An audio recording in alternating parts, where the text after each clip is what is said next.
आज के एपिसोड में आपको एक बहुत ही बड़ा ट्विस्ट देखने को मिलेगा। रिमझिम आखिरकार समीर का मैसेज समझ ही जाती है और उसे मिलने की पूरी कोशिश करती है। गणगौर पूजा का दिन होता है, इसीलिए रिमझिम एक खास योजना बनाती है। वे गणगौर माता की आरती के प्रसाद में वही मिठाई बनाती है जो उसने एक बार समीर को जबरदस्ती खिलाई थी। रिमझिम सोचती है कि जबरदस्ती खिलाई गई मिठाई इंसान कभी नहीं भूलता, इसीलिए समीर जरूर पहचान जाएगा कि यह प्रसाद उसी ने ही भेजा है। रिमझिम उस मिठाई के डब्बे में साथ ही एक चिट्ठी में अपना एड्रेस लिख देती है ताकि समीर समझ जाए कि वह कहाँ कैद है।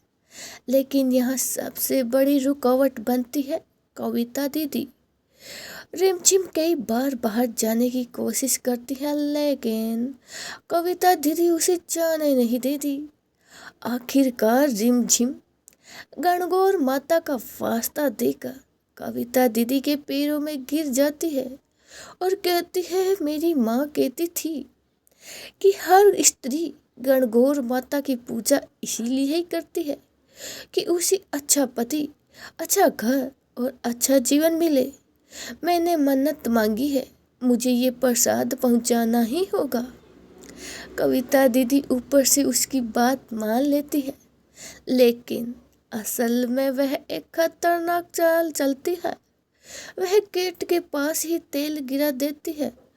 जैसे ही रिमझिम बाहर जाने लगती है और उसका पैर फिसल जाता है और वह बुरी तरीके से गिर जाती है। अब रिमझिम खुद जाकर तो प्रसाद नहीं पहुंचा सकती। तब वह कहती है, अगर मैं नहीं जा सकती तो कोई बात नहीं दीदी, आप अपने आदमी से ही ये प्रसाद भिजवा दीजिए। कविता दीदी सोचती है कि इससे कोई फर्क नहीं पड़ेगा और वह अपने एक आदमी के साथ मिठाई का डिब्बा भेज देती है। तभी दिया रिमझिम से पूछती है, इतने सारे प्रसाद के डिब्बों में से समीर भैया को कैसे पता चलेगा कि कौन सा डब्बा आपका है? तब रिमझिम मुस्कुराती है और कहती है, मैंने अपने डिब्बे पर वीरगढ़ के ध्वज का निशान बनाया है। समीर उस निशान को देखते ही समझ जाएगा कि यह डिब्बा मैंने भेजा है। उधर प्रसाद के डिब्बे में समीर तक पहुंच जाता है और सच में समीर की नज़र उसी निशान वाले डिब्बे पर पड़ जाती है।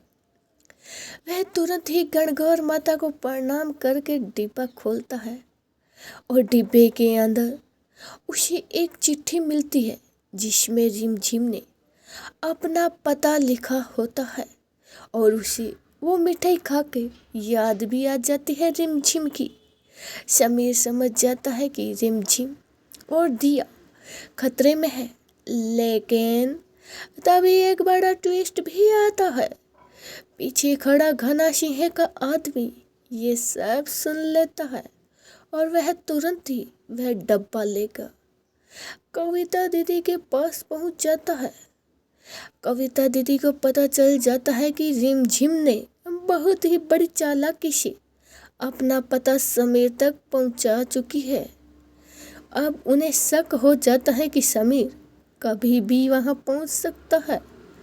इधर रिमझिम को लगता है कि शायद डिब्बा समीर तक पहुंचा ही नहीं, क्योंकि डिब्बा तो कविता दीदी के पास ही पड़ा है जिस पे उसने सिंबल लगा के भेजा था। लेकिन असलियत तो कुछ और ही होती है। समीर को सब पता चल चुका होता है और वह रिमझिम को बचाने के लिए वहां पहुंच ही जाता है। आने वाले एपिसोड में आप देखोगे कि समीर वहां पहुंचकर गुंडों से जबरदस्त लड़ाई करता है, लेकिन तभी एक ऐसा ट्विस्ट आता है जिससे देखकर सबके होश उड़ जाएंगे।